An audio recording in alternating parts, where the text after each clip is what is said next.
আসসালামু আলাইকুম।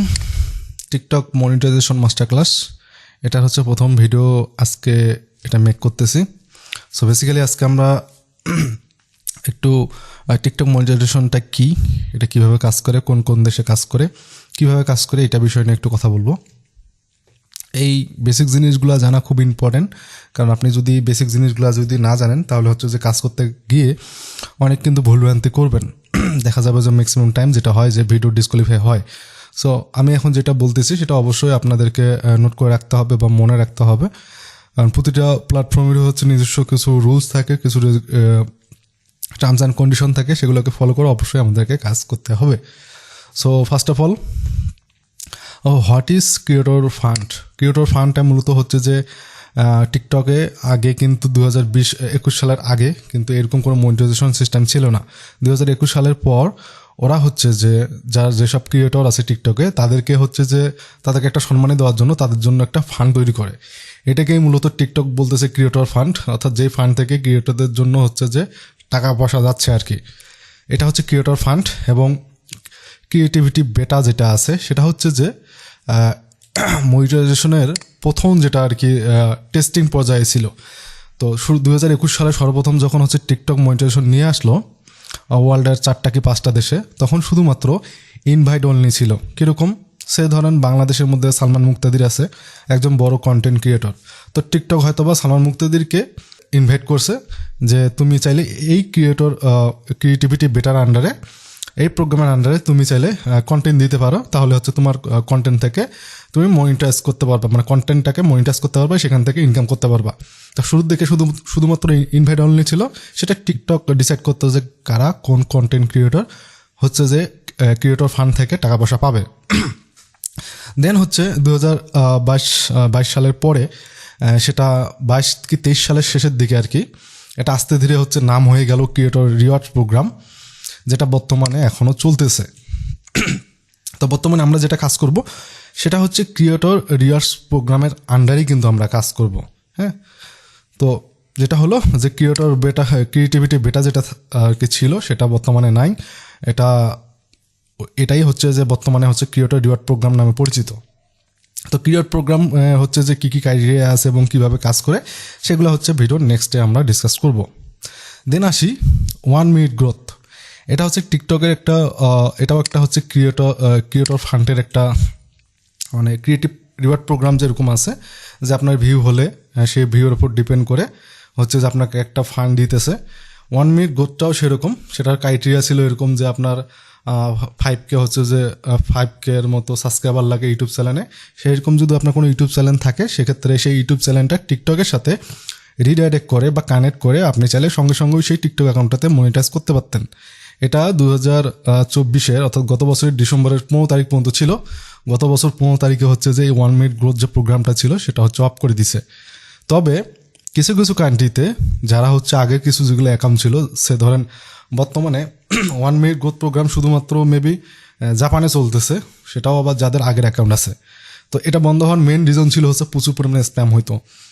দেখা যাইতো যে কারো কাছ থেকে 5K একটা সাবস্ক্রাইবার ইউটিউব চ্যানেল কিনে নিল এবং সেই সাবস্ক্রাইবারগুলো ম্যাক্সিমাম দেখা যাচ্ছে বট, এবং ওইখান থেকে আপনি কানেক্ট করে টিকটকে মনিটাইজেশন নিতেছেন সঙ্গে সঙ্গে। তো টিকটক হচ্ছে এই বিষয়গুলো কিন্তু ধরতে পারছিল। তো সেটার উপর ডিপেন্ড করে আর কি মূলত 1 মিনিট গ্রোথ যেটা ছিল সেটা মোটামুটি এখন অফ, এবং এটাতে প্রচুর ভেরিফিকেশনের প্রবলেম হচ্ছিল। যারা এর আগে কাজ করছে তারা এই বিষয়গুলো খুব ভালো জানে। তো আমরা তো 1 মিনিট গ্রোথ নিয়ে কাজ করবো না, আমরা মেনলি কাজ করবো হচ্ছে ক্রিয়েটর রিওয়ার্ড প্রোগ্রাম নিয়ে। তো এই হচ্ছে মোটামুটি মনিটাইজেশনের ব্যাপার স্যাপার টিকটকের। এখন আসি যে কোন কোন দেশ থেকে হচ্ছে যে মনিটাইজেশন এলিজিবল আছে, যে সব দেশের থেকে কিন্তু নাই, আমাদের বাংলাদেশ থেকেও কিন্তু নাই। হ্যাঁ, তো আমরা যদিও বাংলাদেশে আছি, আমরা মূলত আইপি বা প্রক্সি ইউজ করে সেই সব যেসব কান্ট্রিতে হচ্ছে যে মনিটাইজ এলিজিবল আছে সেসব কান্ট্রির প্রক্সি বা আইপি ইউজ করে আমরা কাজ করব। সো এখানে যদি আপনাদেরকে একটু দেখাই, এখানে ধরেন ইউনাইটেড স্টেট আছে, United kingdom, France, Germany, south Korea, Brazil and Japan. এই 5টা 6টা দেশ, কটা 1 2 3 4 5 6 7টা, এই টোটাল 7টা দেশে হচ্ছে যে বর্তমানে টিকটকের মনিটাইজেশন আছে। তো আপনি যদি কাজ করতে চান তাহলে আপনার এই 7টা দেশের এই 7টা দেশের যে কোনো একটা প্রক্সি বা আইপি ইউজ করে আপনাকে ওই দেশের হচ্ছে টিকটক অ্যাকাউন্ট ক্রিয়েট করে আপনাকে কাজ করতে হবে ওই দেশের অডিয়েন্সকে টার্গেট করে।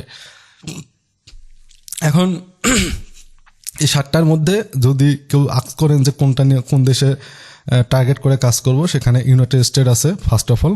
বাট ইউনাইটেড স্টেটসে হচ্ছে যে যখন ট্রাম্প হচ্ছে ক্ষমতায় আসে তার একদিন আগে কিন্তু টিকটক হচ্ছে ব্যান হয়ে গেছিলো। 12 ঘন্টা পর ডোনাল্ড ট্রাম্প হচ্ছে প্রেসিডেন্ট হওয়ার পর সেটা আবার উইথড্র করছে। তো বর্তমানে 6 মাস কি 9 মাসের জন্য হচ্ছে সেটা হোল্ড করা আছে। তো যারা নতুন করে শুরু করবেন ট্রাই করবেন ইউনাইটেড স্টেট অ্যাভয়েড করার জন্য, যেহেতু এখানে এখনও একটা আইনি মামলা ব্যাপার স্যাপার আছে। সামনে যদি আবার অ্যাকাউন্টগুলো যদি হচ্ছে আপনার টিকটক ব্যান করে দেয় ইউএসএতে, তো সেক্ষেত্রে কিন্তু আপনার অ্যাকাউন্টগুলো কিন্তু চলে যাবে। তো ট্রাই করবেন শুরু থেকে একটু সেফ জোনে খেলার জন্য। কেউ যদি ইউনাইটেড স্টেটে তারপরও যদি কাজ করতে চান করতে পারেন। আমি নিজেও কাজ করতেছি ইউনাইটেড স্টেট ইউকে দুইটাতেই আমি কাজ করতেছি।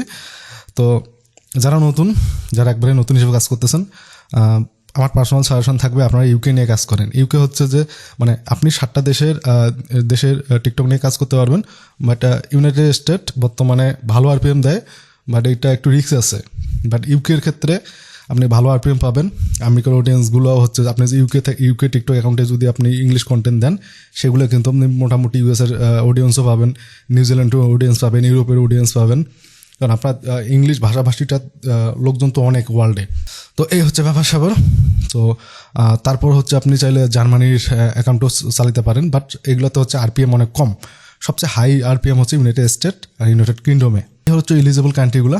দেন যে নেক্সট টপিকে যাই, মনিটাইজেশন ক্রাইটেরিয়া।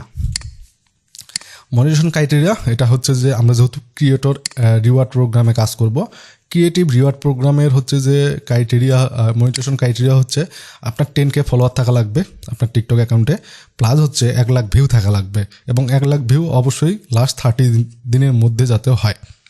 সে ধরেন আপনার ফলোয়ার গেইন করতে হয়তো বা 2 মাস সময় লাগছে, এটা কোনো সমস্যা নাই। ফলোয়ার আপনি 2-3 মাসে গেইন করেন, সমস্যা নেই। বাট যখন আপনার ক্রাইটেরিয়া ফিল আপ করতে যাবেন তখন অবশ্যই লাস্ট 30 দিনের মধ্যে 1 লাখ ভিউ লাগবেই। তো অনেকের এরকম হবে যে লাস্ট 30 দিনে আপনার হয়তো 90,000 ভিউ হয়েছে, তো 1 মাস শেষ হয়ে গেছে, পরে আবার হচ্ছে 1 মাস 1 দিন হয়ে গেছে, তো সেটা কিন্তু আপনার ক্রাইটেরিয়া ফিল আপ হলো না। দেন পরের মাসে আপনাকে ওই ক্রাইটেরিয়াটা ফিল আপ করতে হবে আবার নতুনভাবে, ওই নতুন মাসের 1 তারিখ থেকে শুরু করে একেবারে লাস্টের 30 দিন পর্যন্ত ওই আগের 90,000 বাদ নতুন করে আবার 1 লাখ ভিউ থাকা লাগবে। তো কন্টেন্ট যদি ভালো হয় তো এইসব ক্রাইটেরিয়া ফিল আপ করতে খুব সমস্যা হয় না। তো এই হচ্ছে ক্রাইটেরিয়া যে আপনার ইউএস আপনি যে 5টা হচ্ছে যে কান্ট্রিতে বা 7টা কান্ট্রিতে মনিটাইজেশন অন আছে, সেই 5টা বা 7টা কান্ট্রির হচ্ছে যে কোনো একটা হচ্ছে যে আইপি ইউজ করে বা প্রক্সি ইউজ করে আপনাকে হচ্ছে যে অ্যাকাউন্ট অবশ্যই ক্রিয়েট করতে হবে। দেন হচ্ছে এইখানে 10K আপনার ফলোয়ার লাগতেছে, 1 লাখ হচ্ছে ভিউ লাগতেছে, অবশ্যই 30 দিনের মধ্যে হইতে হবে। তো আমাদের এখানে বিভিন্ন ওয়ে আছে যে কীভাবে ক্রাইটেরিয়া ফিল আপ করবো। আমরা চাইলে হচ্ছে যে 2-3 দিনের মধ্যেও ক্রাইটেরিয়া ফিল আপ করতে পারবো। তো এগুলো নিয়ে আমরা পরে ডিসকাস করবো।